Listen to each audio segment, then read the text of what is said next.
পরের দিন সকাল। মির্জা মঞ্জিলের রান্নাঘরে বেশ হইচই। ফালাক, নীলা আর রিমা মিলে নাস্তা তৈরিতে ব্যস্ত। সাদেন মেজো চাচিও সেখানে আছেন, সবার সাথে গল্প করছেন। ফালাক মনোযোগ দিয়ে রুটি বেলছে আর রিমা তরকারি নাড়ছে। রান্নাবান্নার গন্ধে আর মেয়েদের হাসাহাসিতে ঘরটা বেশ জমজমাট।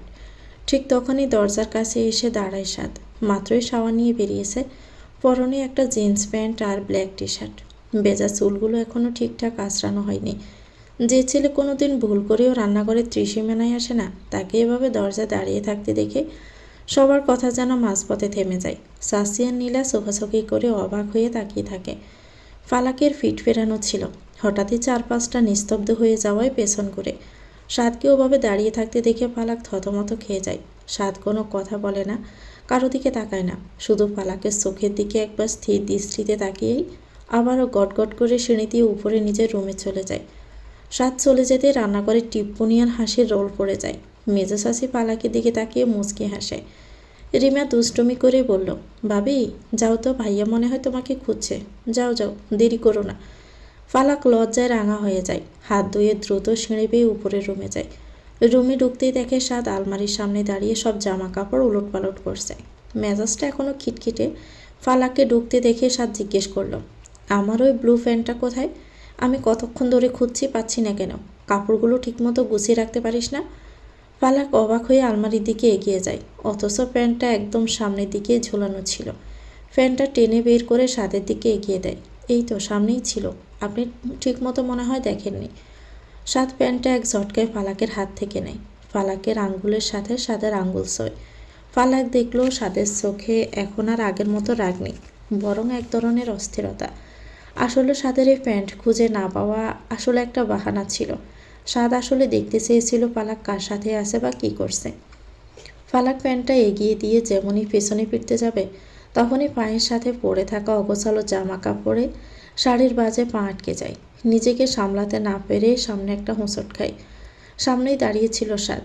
ফালাক সরাসরি গিয়ে সাদের উপরে পড়ে। সাদ একদমই অপ্রস্তুত ছিল, ফালাকের ভার সামলাতে না পেরে পিছিয়ে যায়, যার ফলস্বরূপ দুজন মিলে সরাসরি বিছানায় গিয়ে পড়ে। ফালাক সাদের বুকের উপর আর সাদ বিছানায়। মুহূর্তের জন্য পুরো ঘরটা যেন নিস্তব্ধ হয়ে যায়। ফালাকের লম্বা চুলের কয়েকটা গোছা সাদের মুখে এসে পড়েছে। সাদের দুহাত ফালাকের কোমরে শক্ত করে চেপে বসে আছে, আর ফালাক ভয়ে আর লজ্জায় সাদের টি শার্ট আঁকড়ে ধরে রেখেছে। দুজনের নিঃশ্বাস একে অপরের মুখে লাগছে। ফালাক থতমত খেয়ে দ্রুত উঠে দাঁড়ানোর চেষ্টা করে, কিন্তু শাড়ির আঁচল সাদের ঘড়ির কাঁটায় আটকে গেছে। যতবারই ওঠার চেষ্টা করছে ততবারই সাদের আরও কাছে টেনে নিচ্ছে আঁচলটা। এত তাড়াহুড়া কিসের? হ্যাঁ? সাদের কণ্ঠস্বরে এক ধরনের নেশা ধরানো টান। ফালাক লজ্জায় চোখ তুলে তাকাতে পারছে না, মুখটা একদম লাল হয়ে গেছে। কাঁপা হাতে আঁচলটা ছাড়ানোর চেষ্টা করতে করতে বলল, আমি আমি ইচ্ছে করে করিনি, নিচে জামা কাপড় পরেছিল তাই। সাদ আবার ফালাকের চিবুকটা এক হাত দিয়ে আলতো করে উপরে তুলে ধরে। ফালাকের চোখের মণি দুটো কাঁপছে। সাদ চোখের দিকে তাকিয়ে স্থিরভাবে বলল, নিচে যাওয়ার জন্য এত ব্যস্ত হওয়ার দরকার নেই। এখন থেকে আমার কোনো কিছু না খুঁজে দিয়ে রুম থেকে এক পাও নড়বি না। সাদের এই কথা চাহনি ফালাকের মনে এক তীব্র শিহরণ জাগিয়ে তোলে। সাদ আস্তে করে আঁচলটা ছাড়িয়ে নেয়। ফালাক সাদের বুকের উপর আছোয়া হয়ে আছে, আর সাদের এক হাত ফালাকের কোমরে। হোঁচট খেয়ে পড়ার ধাক্কায় আর দস্তাদস্তিতে ফালাকের শাড়ির আঁচলটা কাঁধ থেকে অনেকটা সরে গেছে। নিচু হয়ে থাকার কারণে ফালাকের পশা বক্ষদেশের উপরিভাগের রক্তিম আভা সাদের নজরে আসে। সেই সতেজ আর রুগ্ন শরীর থেকে সেরে ওঠা ফালাকের রূপ আজ যেন আগুনের মতো। সাদের স্থির অতৃপ্ত দৃষ্টি সেখানেই আটকে যায়। চোখের মণি দুটো ছোট হয়ে আসে। এক অদ্ভুত পুরুষালী নেশা সাদের চোখে খেলা করে। যে সাদ সবসময় গম্ভীর আর পাথরের মতো শক্ত থাকে, সেও এক মুহূর্তে নিজেকে সামলাতে হিমশিম খাচ্ছে। সাদের নিঃশ্বাস ভারী হয়ে ওঠে। ফালাক যখন বুঝতে পারে সাদের নজর ঠিক কোথায়, মুহূর্তে সাদের দৃষ্টি অনুসরণ করে নিজের দিকে তাকালো। নিজের এই অবস্থায় দেখে ফালাকের সারা শরীরে লজ্জার এক তীব্র ঢেউ খেলে যায়। ফর্সা মুখটা লজ্জায় টকটকে লাল হয়ে ওঠে। বুকের ভিতর হৃদস্পন্দন যেন কান ফেটে বের হতে চাইছে। তড়িঘড়ি করে এক হাত দিয়ে নিজের বুক আড়াল করে আঁচলটা টেনে নেয়। লজ্জায় আর আড়ষ্টতায় ফালাকের চোখ দুটো ভিজে আসার উপক্রম হয়। ফালাকের এই চরম লজ্জা দেখে সাদও আবার অসচেতন হয়। দ্রুত নিজের চোখ সারিয়ে নেয়। অন্য পাশে জানালার দিকে তাকিয়ে থাকে। সাথে সোয়াল শক্ত হয়ে আছে। নিজের ভেতরের অস্থিরতা দমন করার চেষ্টা করছে। পুরো ঘরে এখন এক রুদ্ধশ্বাসকর নিস্তব্ধতা। ফালাক বিছানা থেকে তাড়াতাড়ি করে নেমে দাঁড়িয়ে নিজের গায়ের কাপড় ঠিক করতে করতে কাঁপছে। সাত বিছানায় ওভাবে আধশোয়া হয়ে অন্যদিকে তাকিয়ে থাকে। ফালাক দ্রুত পা ফেলে রুম থেকে বেরিয়ে যায়। দরজার বাহিরে এসে বুকে হাত দিয়ে লম্বা একটা দম নেয়। বিকেলের মিঠে রোদ মির্জা মঞ্জিলের বিশাল বাগানে খেলা করছে। নীলা, রিমার, ফালাক সাথে ফারদিন মিলে পেয়ারা পাড়ার পরিকল্পনা করে। বাগানের এক কোণে বেশ বড় কয়েকটা পেয়ারা গাছ। ফালাক বেশ চটপটে শাড়িটা একটু কুচি করে গুজে নিয়ে পেয়ারা গাছের নিচে একটা ঢালে উঠে পড়ে। গাছটা খুব বেশি উঁচু নয়, তবে ডালগুলো বেশ পিচ্ছিল। নিচে দাঁড়িয়ে রিমার নীলা ওড়না পেতে ধরেছে পেয়ারা ধরার জন্য। ফালাক হাসি মুখে একটা ডাল ধরে উপরের দিকে থাকা বড় পেয়ারাটার দিকে হাত বাড়ালো। কিন্তু ঠিক তখনই ঘটে বিপদ। গাছের ডালে পা রাখা মাত্রই পায়ের নিচ থেকে ডালটা স্লিপ করে। ফালাক ভারসাম্য হারিয়ে আর্তনাদ করে নিচে পড়ে যেতে থাকে। ঠিক সেই মুহূর্তেই বাগান দিয়ে আসছিল আরিয়ান। ফালাক যখন মাটিতে আছড়ে পড়তে যাবে ঠিক তখনই আরিয়ান ওকে ধরে ফেলে। ফালাক সরাসরি মাটিতে না পড়ে আরিয়ানের বাহু ধরে এসে পড়ে, যাতে চোট না পায়। ফালাক ভয়ে চোখ বন্ধ করে ফেলেছিল, কিন্তু শক্ত কোনো আশ্রয়ের ছোঁয়া পেয়ে চোখ মেলে দেখে আরিয়ান খুব উদ্বেগের সাথে তার দিকে তাকিয়ে আছে। আপনি ঠিক আছেন তো? অনেক বড় চোট পেতে পারতেন। ফালাক অপ্রস্তুত হয়ে নিজেকে ছাড়ানোর চেষ্টা করে। বুকে দুঃখপুকানি তখনও থামেনি। ঠিক তখনই উপরের বারান্দায় এক বিকট শব্দ হয়। সাদ উপরের বারান্দায় দাঁড়িয়ে সিগারেট টানছিল। উপর থেকে স্পষ্ট দেখতে পায় সাদের হাতে সিগারেটের আগুনটা যেন নিজের বুকে এসে লাগে। রাগে হিতাহিত জ্ঞান হারিয়ে ফেলে সে। সাদ হাতের কাছে সাইদানিটা সজোরে মেঝেতে আছড়ে মারে। ঝনঝন শব্দে কাজগুলো চারদিকে ছড়িয়ে পড়ে। সাদের দুচোখ এখন আগুনের গোলার মতো জ্বলছে। গটগট করে বারান্দা থেকে ভিতরে ঢুকে যায়। ফালাক আরিয়ানের বাহু ডোরে থেকে ছিটকে সরে দাঁড়ায়। সারা শরীর থরথর করে কাঁপছে। আরিয়ান পকেটে হাত দিয়ে খুব স্বাভাবিক স্বরে ফালাককে বলল, সাবধানে থাকা উচিত ছিল। ফালাক কোনো উত্তর দিতে পারে না, দম বন্ধ হয়ে আসছে। তবে এবার উপর তোলা ফালাকদের ঘর থেকে বাংসুরের আওয়াজ আসছে। ফালাক তড়িগড়ি করে বাগানের পেয়ারার অন্যদের ফেলে রেখে দৌড়ে ঘরের ভিতরে ঢুকে। সে সময় আরিয়ান ডাকলো পিছন থেকে, কিন্তু ফালাক সাড়া দিল না। ভাবি ভাবি বলে ডাকলো অন্যরাও। ভাবি শব্দটা শুনতেই আরিয়ান অবাক হলো। ভাবি মানে? ফারদিন বলল, ভাবি তো মানে ফালাক ভাবি সাত ভাইয়ের বউ, এ বাড়ির বড় বউ। কি? আমি তো জানতাম ওনার বউ অন্য কেউ, ছবি দেখেছিলাম। ফালাক ভাবির সাথে ভাইয়ার দ্বিতীয়বার বিয়ে হয়েছে। সিঁড়ি দিয়ে ওঠার সময় ফালাকের পা কাঁপছে। নিজের রুমের সামনে আসতে দেখলো দরজাটা খোলাই আছে। ভিতরে পা রাখতে দেখলো সাত জানালার সামনে দাঁড়িয়ে। হাতের মুঠি এত শক্ত করে বন্ধ যে রগগুলো ফুলে নীল হয়ে আছে। পুরো রুমে এক ভয়ঙ্কর গুমট স্তব্ধতা। ফালাক হন্তদন্ত হয়ে সিঁড়ি বেয়ে উপরে ওঠে। বুকটা দরপড় করছে। পেয়ারা বাগানের ঘটনাটা মাথার ভিতর সজোরে হাতুড়ি পেটেছে। রুমে দরজার সামনে আসতেই ফালাকের বুকটা স্যাঁত করে ওঠে। ভিতর থেকে বাংসুরের বিকট শব্দ আসছে। ফালাক ভয়ে ভয়ে ভিতরে পা রাখতে থমকে দাঁড়ায়। কাছের ফুলদানি, টেবিল ল্যাম্প সব মেঝেতে চৌমার হয়ে পড়ে আছে। সাত তখনও উম্মাদের মতো হাতের কাছে যা পাচ্ছে ছুঁড়ে ফেলছে। সারা শরীরে এক হিংস্র আক্রোশ। ফালাক কিছু বলবে সে সাহসও নেই, শুধু একপাশে মূর্তির মতো দাঁড়িয়ে থাকে। সাদ হঠাৎ করে ফালাকের দিকে ঘুরে তাকায়। সাদের চোখের রক্তবর্ণ চাহনি দেখে ফালাকের আত্মা কেঁপে ওঠে। সাদ ফালাকে একটা শব্দও বলে না, কোনো অভিযোগ না, কোনো চিৎকার না, শুধু বিষাক্ত রাগী চোখে কিছুক্ষণ ফালাকের দিকে তাকিয়ে থাকে। এরপর এক ঝটকায় জানালার পর্দাটা টেনে দিয়ে সজোরে বিছানায় গিয়ে শুয়ে পড়ে। সাদ উপুর হয়ে শুয়ে আছে, এক হাত কপালে। পুরো রুমে এখন নিস্তব্ধতা। ফালাক মেঝেতে পড়ে থাকা ভাঙা কাঁচের টুকরোগুলোর দিকে তাকিয়ে একবার দীর্ঘশ্বাস ফেলে। খুব সাবধানে ভাঙা কাঁচগুলো এড়িয়ে বিছানার কাছে যায়। সাদের মুখটা দেখা যাচ্ছে না, কিন্তু গাড়ের রগগুলো এখনও ফুলে আছে। ফালাক বিছানার এক কোণে খুব সন্তর্পণে বসে আছে। আন্দাজ করতে পারছে প্রচণ্ড রাগে সাদের হয়তো মাথায় যন্ত্রণা শুরু হয়েছে। ফালাক খুব ভয়ে ভয়ে নিজের কাঁপা হাতটা বাড়িয়ে সাদের ঘন কালো চুলে রাখে। প্রথম স্পর্শে সাদ একটু শক্ত হয়ে যায়। ফালাককে সরিয়ে দেয় না। ফালাক সাহস পেয়ে খুব আলতো করে সাদের চুলে আঙুল চালিয়ে বিলি কেটে দিতে থাকে। সাদের কপালে জমে থাকা ঘামগুলো ফালাকের নজরে আসে। খুব যত্ন করে শাড়ির আঁচল দিয়ে মুছে দেয়। সাদ এতক্ষণ পাথরের মতো শক্ত হয়েছিল। ফালাকের শীতল হাতের ছোঁয়ায় ভিতরের আগ্নেয়গিরিটা যেন আস্তে আস্তে নিভতে শুরু করে। সাদের ভারী নিঃশ্বাসগুলো একটু স্বাভাবিক হয়ে আসে। চোখ বন্ধ করে ফালাকের এই সেবাটা গ্রহণ করতে থাকে। সাদ আবার পাশ ফিরেই শোয়। এখনও চোখ খোলেনি, শুধু ফালাকের একটা হাত শক্ত করে নিজের হাতের মুঠোয় নেয়। ফালাক সাদের চুলের বাজে আঙুল চালাতে চালাতে গভীর বিস্ময়ে ডুবে যায়। বুঝে উঠতে পারছে না মানুষটা এমন কেন করে। সকালেও তো সব ঠিকই ছিল, এখন আবার কি হলো। ফালাক আরও বেশি যত্ন নিয়ে সাদের মাথায় হাত বুলিয়ে দিতে লাগলো। ভাবলো এখন কিছু জিজ্ঞেস করা মানেই আবার জ্বরের মুখে পড়া, তাই একদম চুপ করেই রইল। ফালাকের এই নিস্তব্ধ সেবা সাদের জেদটাকে যেন পুরোপুরি গলিয়ে দিচ্ছে। সাদ আবার চোখ না খুলেই ফালাকের হাতের আঙ্গুলগুলো নিজের আঙ্গুলের সাথে ফেঁসিয়ে নিল। আরিয়ানের ওই ছোঁয়া, ফালাকের উপর অন্য কারো দৃষ্টি, সবই যেন সাদের মস্তিষ্ক জ্বালিয়ে দিচ্ছে। মনে মনে আওড়াতে থাকে, fuck, this girl is mine, only mine. Saad চোখ খুলল। সরাসরি দৃষ্টি যায় ফালাকের গোলাপি ঠোঁটে।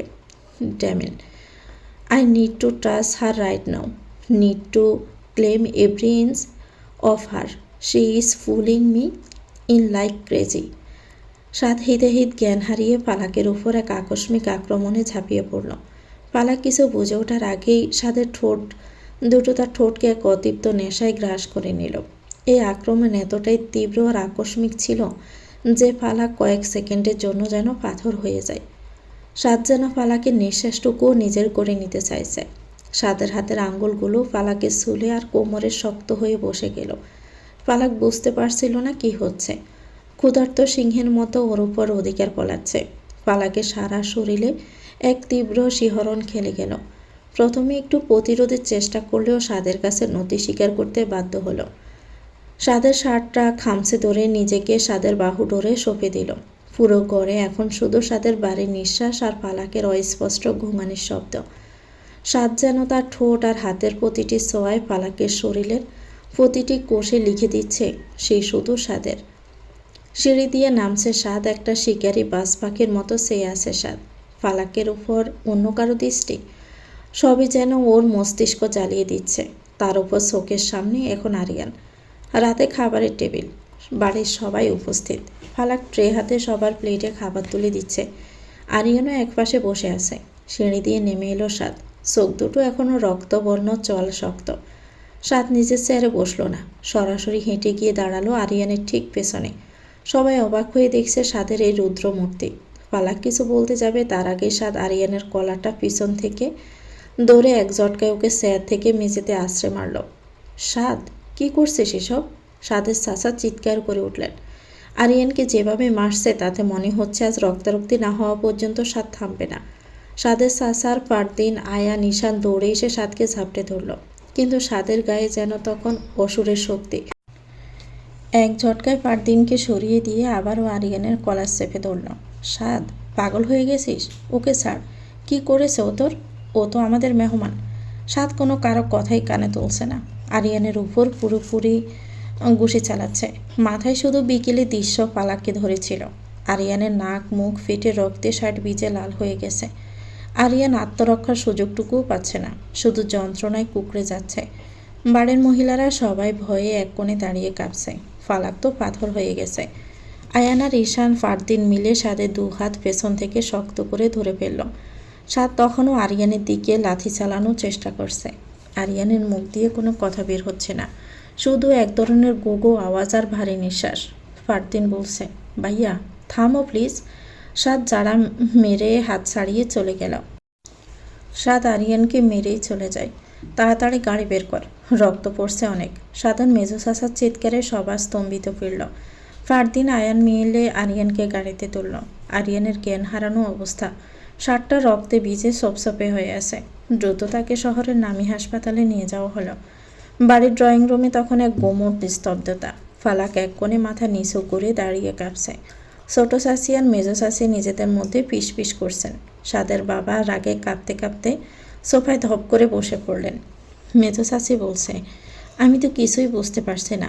আরিয়ান ছেলেটা কত ভদ্র, ও কি এমন করতে পারে যে সাদ ওকে মারবে? সাদের বাবা বলছে সাদের ওই জানোয়ারের মতো আচরণ কোনোভাবেই মেনে নেওয়া যায় না। ও কি মনে করে ও কি এ বাড়ির মালিক? আরিয়ান আমাদের মেহমান ছিল, এই খবর ওর ফ্যামিলি জানলে আমরা মুখ দেখাবো কী করে? সবাই একে অপরকে প্রশ্ন করছে, কিন্তু আসল উত্তরটা কারো কাছে নেই। সাদের রাগের কারণটা সবার কাছে এক কুয়াশাচ্ছন্ন রহস্য।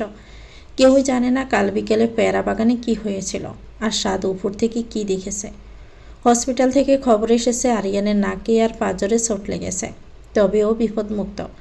এই খবরের পর বাড়ির সবাই যখন যে যার রুমে ফিরে গেছে, তখন সাদের গাড়ি মির্জা বাড়ির গেটে এসে থামল। সাদ একদম শান্ত, সোজা সিঁড়ি বেয়ে নিজের রুমে ঢুকে গেল। ফালাক তখনও জেগেছিল। সাদকে দেখে ভয়ে বিছানা ছেড়ে উঠে দাঁড়ালো। সাদ কোনো দিকে না তাকিয়ে আলমারি থেকে একটা টি শার্ট বের করলো। আপনি ওনাকে এভাবে কেন মারলেন? বাড়ির সবাই আপনাকে এখন অপরাধী ভাবছে। সাদ ফালাকের দিকে একবার শীতল চোখে তাকায়, তারপর খুব কাছে এসে নিচু কিন্তু রুক্ষ স্বরে বলল, কে কী ভাবলো তাতে আমার কিছুই যায় আসে না। আমার সামনে থেকে যা এখন, বেশি কথা বললে তোর জন্য ভালো হবে না। সাদ তোয়ালে নিয়ে ওয়াশরুমে ঢুকে গেল। আরিয়ানের ওই ঘটনার পর থেকে সাদ বাড়িটাকে শুধু একটা হোটেল বানিয়ে ফেলেছে। সকালে যখন সবাই জেগে ওঠে সাদ তখন ঘুমায়, আর দুপুরে যখন বাড়ি সরগরম থাকে তখন ও নিরুদ্দেশ হয়ে যায়। ফালাকের সাথে ওর কথা তো দূর, চোখের দেখাও ঠিকমতো হয় না। কয়েকদিন এভাবেই চলল। সাদ মাঝরাতে ফিরে ফালাকের পাশে এসে নিঃশব্দে শুয়ে পড়ে। ফালাক জেগে থাকলেও সাদের সেই পাথরের মতো শীতল পিঠের দিকে তাকিয়ে কথা বলার সাহস পায় না। সাদের রুক্ষতা এখন এক বিষাক্ত গোমট স্তব্ধতায় রূপ নিয়েছে। সেদিনও সাদ বের হয়েছিল বিকেলের দিকে। রাত তখন প্রায় 10টা। সাদ যখন মির্জা মঞ্জিলের সদর দরজায় এসে পৌঁছালো, দেখলো পুরো বাড়ি আলোয় ঝলমল করছে। বাইরে কয়েকটা দামি গাড়ি দাঁড়ানো, গেটে ফুলের সাজ। সাদ ব্রু কুঁচকে ভেতরে ঢুকলো। বাড়ির ভিতর থেকে হাসাহাসি আর মেহমানদের গুঞ্জন ভেসে আসছে। সাদ ড্রয়িং রুমে দরজায় আসতে ওর পা দুটো যেন মাটিতে গেঁথে গেল। ভিতরে আরিয়ানার ফালাক পাশাপাশি দাঁড়িয়ে আছে।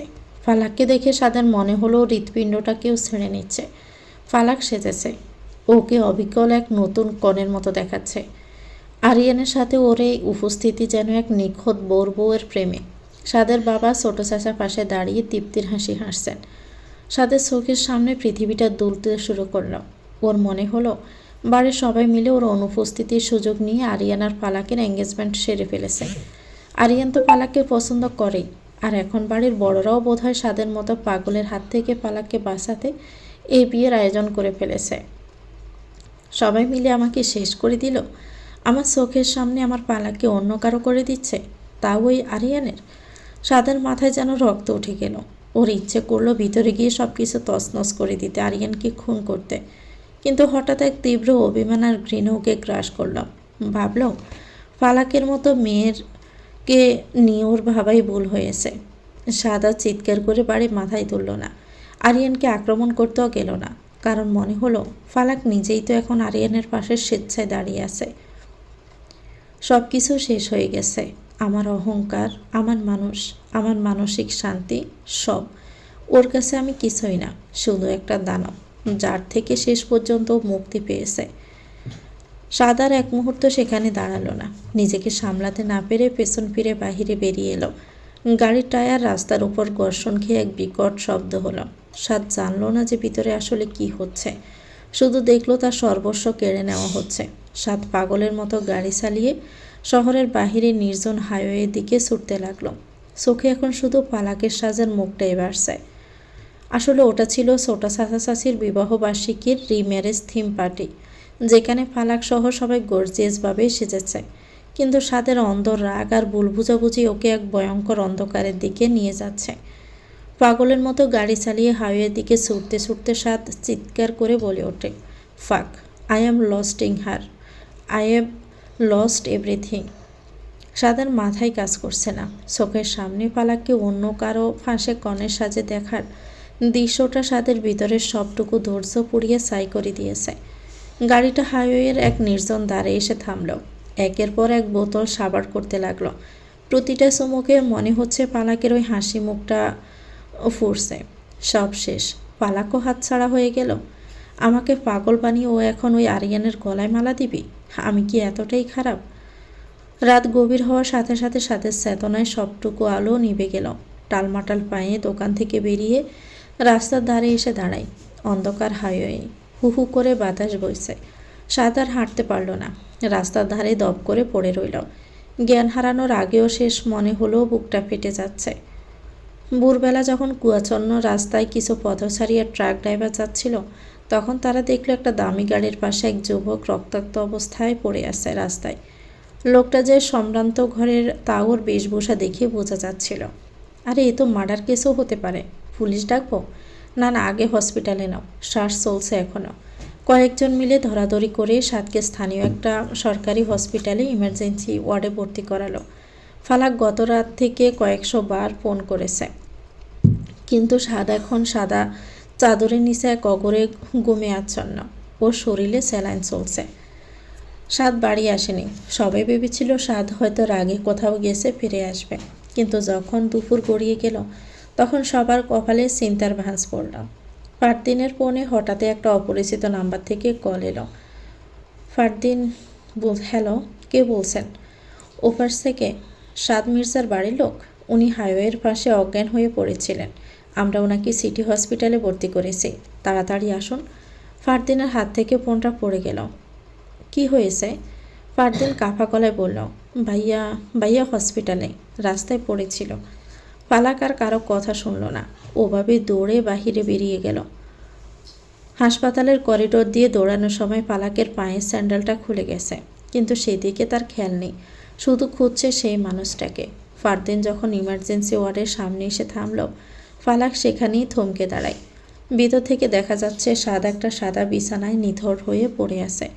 ওর হাতে স্যালাইনের পাইপ, নাকে অক্সিজেন মাস্ক। সাদের উদ্ধত আর রুক্ষ চেহারাটা আজ বড় বেশি অসহায় দেখাচ্ছে। ফালাক দরজার হাতলটা ধরল, কিন্তু ফালাকের হাত কাঁপছে আর ভিতরে ঢোকার সাহস পাচ্ছে না। ফালাকের বুক পেটে কান্না আসছে। দরজার পাশেই মেঝেতে ধপ করে বসে পড়ল। ভাবি, নিজেকে সামলান। ডাক্তার বলেছেন ভাইয়ার স্টোমাক ওয়াশ করা হয়েছে, অত্যাধিক মদ্যপানে এমন হয়েছে, তবে এখন আশঙ্কামুক্ত। ফালাক ডুকরে কেঁদে উঠল। ঠিক তখনই ভিতর থেকে নার্স বেরিয়ে এলো। পেশেন্টের জ্ঞান ফিরেছে, উনি খুব ছটপট করছেন আর কারো নাম ধরে ডাকছেন। আপনারা কেউ একজন ভেতরে যেতে পারেন। ফালাক তড়িঘড়ি করে উঠে দাঁড়ালো, চোখের জল মুছে পা বাড়ালো কেবিনের দিকে। দরজায় দাঁড়াতেই দেখলো সাদের চোখ দুটো অর্ধেক খোলা। সাদ গোলের মধ্যে বিড়বিড় করছে, ফালাক তুই কেন এমন করলি? তুইও কি আমার হাত ছেড়ে দিলি? আরিয়ান, আমি ওকে ছাড়ব না। সাদের গলায় প্রচণ্ড যন্ত্রণা। ফালাক আর নিজেকে স্থির রাখতে পারল না। ও দৌড়ে গিয়ে সাদের বুকের উপর ঝাঁপিয়ে পড়ল। ফালাক সাদের বুকের উপর ঝাঁপিয়ে পড়ল। সাদের নিস্তেজ শরীরটা একবার কেঁপে ওঠে। স্যালাইন চলছে হাতে। শারীরিক যন্ত্রণার চেয়ে বড় এক বিষাক্ত যন্ত্রণা মনের ভিতর বিষের মতো ছড়িয়ে আছে। ফালাকের কান্নায় সাদের শার্ট ভিজে একাকার। সাদ খুব দৃঢ়লয়ে চোখ খুলল। ঝাপসা দৃষ্টিতে সামনে দেখল ফালাককে। চোখের কাজল ধুয়ে যাওয়া এক বিধ্বস্ত মুখ। ফালাকের ছোঁয়া পেতেই সাদের মনের ভিতর ধাউ ধাউ করে জ্বলা আগ্নেয়গিরি আবারও জেগে উঠল। কাল রাতে সেই দৃশ্যটা মনের পর্দায় ভেসে উঠতেই হিতাহিত জ্ঞান হারালো সাদ। সাদ ফালাককে জড়িয়ে ধরা তো দূর, হঠাৎ এক হাত দিয়ে ফালাকের বর্ষা গলাটা চেপে ধরল। স্পর্শে ছিল এক পৈশাচিক আক্রোশ আর চরম ঘৃণা। সাদের চোখ দুটো রাগে একদম লাল হয়ে আসে। হিসিয়ে বলতে লাগলো, এসেছিস কেন এখন? বল, কেন এসেছিস? ওই আরিয়ানের কাছেই ফিরে যা। ও তো তোকে সম্মান দেয়, তাই না? ও তো তোকে রাজরানী করে রাখবে। সাদের আঙ্গুলের ছাপ ফালাকের গলায় জেগে বসেছে। ফালাক ব্যথায় আর বিস্ময়ে চোখ বড় বড় করে সাদের দিকে তাকিয়ে আছে। সাদ থামল না। গলার স্বর আরও রুক্ষ আর কর্কশ হয়ে উঠল। আমি তো তোকে শুধু কষ্টই দিয়েছি ফালাক। আমি তো একটা জানোয়ার, তাই না? এই আরিয়ানের সাথে এঙ্গেজমেন্ট সেরে এখন এখানে এসে মায়া কান্না করছিস? কার জন্য এই নাটক? হ্যাঁ? ফালাক যেন আকাশ থেকে পড়ল। কিছুতেই বুঝতে পারছে না এই লোক কী বলছে। এঙ্গেজমেন্ট? কার সাথে? ফালাক শ্বাস নেওয়ার চেষ্টা করতে করতে অস্পষ্ট স্বরে বলল, আপনি কি বলছেন এসব? আমি কারোর সাথে এঙ্গেজমেন্ট করিনি। আপনি ভুল ভাবছেন। সাদ এক ঝটকায় ফালাককে নিজের উপর থেকে সরিয়ে দিল। ওর শরীরে তখনও স্যালাইনের পাইপ লাগানো, কিন্তু রাগের চোটে ও সব ভুলে গেছে। Don't lie to me Falak, I see it with my own eyes. You were standing there with him like a bride. You looked happy, and now you are here to show me how much you care. Get out, just get out from my side. Saad আবারও চোখ বুজে ফেলল, হাত দুটো এখনও মুঠো করা। ফালাক মেঝেতে পড়ে গিয়ে ডুকরে কেঁদে উঠল। বুঝতে পারছে না এই লোক কী বলছে। সাদ ছাড়া সে কারো সাথে নিজেকে ভাবতে পারে না। সাদকে ফালাক ভালোবাসে কিনা জানে না, তবে সাদের সংসার ফালাক করবে। সাদকে ছেড়ে কখনোই যাবে না। সাদ যতই মারুক কাটুক, সে সাদকে ছাড়া অন্য কারোর সাথে নিজেকে কল্পনাও করতে পারে না। সাদের মা রুমে ঢুকিয়ে দেখলেন ফালাক মেঝেতে পড়ে অজরে কাঁদছে। সাদের রাগে লাল হয়ে যাওয়া চোখ আর প্যাকাশে মুখ দেখে সবাই শিওর হয়ে উঠল। সাদের বাবা দিরোভাই এগিয়ে এসে সাদের পাশে দাঁড়ালেন। চাচাদের মুখটাও গম্ভীর। ফারদিন আর আয়ান ফালাককে মেঝে থেকে টেনে তোলার চেষ্টা করলো, কিন্তু সাদ গর্জে উঠল, ওকে এখানেই আমার চোখের সামনে থেকে সরাও। এই মুহূর্তে ও যেন এই ঘর থেকে বেরিয়ে যায়। সাদের মা কাঁদতে কাঁদতে বললেন, সাদ, ও তোর বউ, তুই জ্ঞান ফিরেই ওকে এভাবে বের করে দিচ্ছিস? সাদ এক মুহূর্তের জন্য মায়ের দিকে তাকালো, কিন্তু পরক্ষণেই ওর মনের ভিতর আরিয়ানের পাশে কোণে সাজে দাঁড়ানো ফালাকের ছবিটা ভেসে উঠল। মনে হলো পালাক তাকে ঠকিয়েছে, তাকে অপমান করেছে। সাদের এই রাগটা নতুন কিছু নয়। তারা জানে সাদের স্বভাবই এমন, উগ্র, একগুঁয়ে আর বদমেজাজি। তাই কেন সে রেগেছে তা জানার চেয়েও তারা বেশি চিন্তিত সাদের শরীরের অবস্থা নিয়ে। সাদ আবারও চিৎকার করে বলল, মা, আমি বলেছি ওকে নিয়ে যাও। ও এখানে থাকলে আমার শরীর আরও খারাপ হবে। Don't want to see her face, just leave. ফালাক বুক ফাটা আর্তনাদ নিয়ে উঠে দাঁড়ালো। একবার সাদের দিকে তাকালো। সেই চোখে আজ আর ভয় নেই, আছে এক গভীর অভিমান। শাড়ির আঁচলটা মুখ চেপে দৌড়ে কেবিন থেকে বেরিয়ে গেল। ফারদিনের সাদের মা পেছন থেকে ডাকলো, কিন্তু ফালাক কারো কথা শুনল না। করিডোরের এক কোণে থাকা চেয়ারে গিয়ে ও দপ করে বসে পড়ল। দুচোখ বেয়ে অবিরল ধারায় জল গড়িয়ে পড়ছে। কেবিনের ভিতরে তখন সাদের শরীরের অবনতি নিয়ে ডাক্তাররা ব্যস্ত। সাদের চাচা নিচু স্বরে বললেন, মদ খেয়ে রাস্তায় ওভাবে পড়ে থাকার কোনো মানে হয়? ওর এই স্বভাব কি কোনো দিনও বদলাবে না? সামান্য কারণে মেজাজ হারিয়ে ও জীবনটাকে বাজি ধরেছে এখন। সাদের বাবা একটা দীর্ঘশ্বাস ফেলে বললেন, ওর মেজাজটাই তো ওর কাল। ও কাউকে বিশ্বাস করে না, কারো কথা শোনে না। আরিয়ান মেহমান ছিল, ওকে মেরে এখন নিজে হসপিটালে পড়ে আছে। বাড়ির সম্মানের 12টা বাজিয়ে দিল ও। সাত পাথরের মতো বিছানায় শুয়ে রইল। ফালাক যে অন্য কারো হয়ে যাওয়ার আয়োজন করেছিল তা কেন কেউ বলছে না, কিন্তু বাড়ির বড়দের হাবভাব দেখে মনে হচ্ছে তারা এই বিষয়ে কিছুই জানে না। সাধু ইগোর কারণে মুখ ফুটে কিছুই বলল না, শুধু মনে মনে ঘৃণা ছড়াতে লাগলো। মনে হলো পালাক সবার সামনে নিজেকে ধোয়া তুলসী পাতা প্রমাণ করে রেখেছে। এদিকে করিডোরে বসে পালাক ভাবছে সাদের সেই নিষ্ঠুর স্পর্শের কথা। গলায় এখনও সাদের আঙ্গুলের দাগ বসে আছে। হাসপাতালের সাদা করিডোরে রোগীর আত্মীয় স্বজনরা আনাগোনা করছে, নার্সরা টলি ঠেলে নিয়ে যাচ্ছে, কিন্তু পালাকের চারপাশটা যেন একদম শূন্য হয়ে গেছে। হাসপাতাল থেকে ফেরার পর মির্জা বাড়িতে এক অদ্ভুত নিস্তব্ধতা জেঁকে বসেছে। সাদ এখন নিজ রুমে বিছানায় শুয়ে থাকে। শরীরের চোট হয়তো ধীরে ধীরে শুকিয়ে আসছে, কিন্তু মনের ভিতর যে বিষাক্ত। সাদ বিছানায় আধশোয়া হয়ে জানালার বাহিরের আকাশটার দিকে তাকিয়ে থাকে। শরীরটা বেশ দুর্বল। পালাক সারাদিন এই রুমেই থাকে। সময় মতো সাদের ওষুধ এগিয়ে দেয়, কপালে জলপট্টি দেয়, খাবার নিয়ে আসে, কিন্তু একটিবারের জন্য সাদের চোখের দিকে তাকায় না। সাদের সাথে পালাকের কোনো কথা হয় না, এমনকি সাদও কোনো উচ্চ বাক্য করে না। সাদ মনে মনে ভেবেছে একবার সুস্থ তো হোক, শিক্ষা দিবে। সাদকে রেখে অন্য কাউকে বিয়ে বুঝিয়ে দিবে। পালাক যখন সাদের ওষুধের ট্রেটা টিপে রাখলো, তখন সাদ একবার আরশোকে পালাকের পরশা গলার দিকে তাকালো। সেখানে এখনও হালকা কালশিটে দাগ রয়ে গেছে, যেটা সাদের আঙ্গুলের ছাপ হয়েছিল। ওই দাগটা দেখে সাদের বুকের ভেতরটা মুচড়ে ওঠে, কিন্তু পরক্ষণেই মাথায় সাজগোজ করা পালাকের ছবিটা ভেসে ওঠে, যাকে সে আরিয়ানের পাশে দেখেছিল। রাগে আর অভিমানে সাদ আবারও মুখ ফিরিয়ে নেয়। আয়ান ধীর পায়ে বিছানার পাশে এসে বসল। সাদের প্যাকাশের চেহারার দিকে তাকিয়ে একটা দীর্ঘশ্বাস ফেলল। সাদের মেজাজ এমনিতে সবসময় গরম থাকে, তাই আয়ান একটু সাবধানে কথা বলা শুরু করলো। ভাইয়া, এখন কেমন আছো? শরীরটা কি এখন একটু হালকা লাগছে? সাদ কোনো উত্তর দিল না, শুধু জানালার দিকে তাকিয়ে একটা ছোট শব্দ হ্যাঁ করল। আয়ান ইতস্ত করে আবার বলতে শুরু করলো, ভাইয়া, একটা কথা জিজ্ঞেস করব? ওদিন তুমি হুট করে ওভাবে কেন চলে গেলে? আর রাস্তায় কেন ওভাবে পড়েছিলে? বাড়ি ফিরলে না কেন? আমরা সবাই কত অপেক্ষা করেছিলাম। সাদ আবার ব্রুকুসকে আয়ানের দিকে তাকালো। সোয়াল শক্ত হয়ে এলো। আয়ান থামল না। ভাইয়া, ওই দিন তো ছোটো চাচ্চু আর শাশির ম্যারেজ অ্যানিভার্সারি ছিল। তুমি তো জানো ওনারা কত রোমান্টিক। ওনারা চেয়েছিলেন পুরনো দিনের মতো করে আবার বিয়ে সাজতে। বাড়ির সবাই থিম অনুযায়ী সেজেছিল। ফালাক বাবিকেও ওনারা জোর করেই কনে সাজিয়েছিলেন। পুরো বাড়িটা কি সুন্দর করে সাজানো হয়েছিল। সাদের কানে প্রতিদ্বন্দ্বিত হলো অ্যানিভার্সারি ছিল, থিম অনুযায়ী সেজেছিল, কনে সাজিয়েছিল। সাদ মনে মনে চরম অবাক হলো। বুকটা হঠাৎই ধক করে উঠল। নিজের মনেই বিড়বিড় করলো, হোয়াট, ওটা অ্যানিভার্সারি ছিল, এঙ্গেজমেন্ট না। সাদের চোখের সামনে দৃশ্যটা ভেসে উঠল। ফালাক আর আরিয়ান পাশাপাশি দাঁড়িয়েছিল ঠিকই, কিন্তু ওটা ছিল স্রেফ একটা অনুষ্ঠানের অংশ। আর সাদ না বুঝেই ফালাকের চরিত্রে কালি লেপে দিয়েছে, তাকে জঘন্য অপবাদ দিয়েছে। এমনকি হসপিটালের বেডে শুয়েও গলা টিপে ধরেছিল। বুঝতে পেরেছিল কত বড় একটা ভুল করে ফেলেছে। আয়ান সাদের অস্থিরতা দেখে অবাক হয়ে বলল, ভাইয়া, কি হয়েছে তোমার? তুমি কি কিছু বলতে চাও? সাদ আয়ানের কোনো কথার উত্তর দিল না। সাদ বিছানা থেকে ওঠার চেষ্টা করল, কিন্তু শরীরটা সায় দিল না। দরজার দিকে তাকালো, যেখানে ফালাক কিছুক্ষণ আগে দাঁড়িয়েছিল। সাদের চোখে এখন রাগের বদলে ফুটে উঠেছে এক নিদারুণ হাহাকার আর তীব্র অনুশোচনা। আয়ান চলে যাওয়ার পর সাদ বিছানায় অস্থির হয়ে চটপট করতে লাগলো। বুকের ভেতরটা হঠাৎই খালি হয়ে গেছে। ফালাকের কান্না ভেজা মুখ আর গলার ওর কাঠছিটে দাগটা সাদের চোখের সামনে বারবার ভাসছে। ঠিক তখন ফালাক দরজার কাছে আসতে সাদ একটা লম্বা নিঃশ্বাস নিল। ফালাক ট্রে হাতে রুমে ঢুকলে সাদ হুট করেই কাশতে শুরু করলো, যেন ওর খুব কষ্ট হচ্ছে।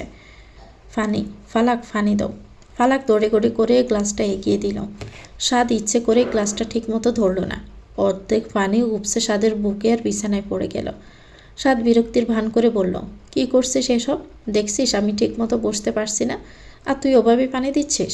আমার শার্ট ভিজে গেছে, এটা পাল্টে দে। ফালাক নিঃশব্দে আলমারি থেকে একটা টি শার্ট বের করে আনলো। যখন সাদের খুব কাছে এসে শার্টের বোতাম খুলতে শুরু করলো, সাদ স্থির হয়ে ফালাকের মুখের দিকে তাকিয়ে রইল। ফালাকের নিঃশ্বাসের শব্দ শুনতে পাচ্ছে। সাদের খুব ইচ্ছে করলো ফালাককে ঝাপটে ধরে নিজের বুকের সাথে মিশিয়ে নিতে, কিন্তু কোথাও একটা দম্ভ আটকে দিল। সাদ ফালাকের হাতটা হুট করে ধরে ফেলল। ফালাক চমকে তাকালো। আমার মাথাটা খুব যন্ত্রণা করছে, মাথা টিপে দিয়ে দে। আর কোথাও যাবি না, এই রুমেই থাকবি। আমার কখন কি লাগে তার ঠিক নেই। ফালাক কিছু না বলে মাথা নিচু করে মাথা টিপে দিতে লাগলো। সাদ ফালাকের হাতের আঙ্গুলগুলোর দিকে তাকিয়ে রইল। দেখলো ফালাকের হাতে কোনো আংটি নেই। সাদের মনে হলো বুকের উপর থেকে বিশাল একটা পাথর নেমে গেছে, কিন্তু মুখ ফুটে কিছুই বলল না। শুধু চোখ বুজে ফালাকের হাতের সে শীতল স্পর্শটা অনুভব করতে লাগলো। রুমে এক অস্থির অদ্ভুত নীরবতা। সাদ শুয়ে আছে আর ফালাক যান্ত্রিকভাবে সেবা করে যাচ্ছে। কেউ কারো মনের কথা বলছে না, অথচ দুজনের সান্নিধ্যের জন্য ভিতরে ভিতরে হাহাকার করছে। তো ভিউয়ার্স, গল্পটির নাম হচ্ছে পালাক। গল্পটির পরবর্তী অংশ পেতে চ্যানেলটিকে সাবস্ক্রাইব করে আমাদের সাথে থাকবেন। ভিডিও ভালো লাগলে একটি লাইক দিয়ে দিবেন, কমেন্ট করে জানাবেন কেমন লেগেছে। আল্লাহ হাফেজ, আসসালামু আলাইকুম।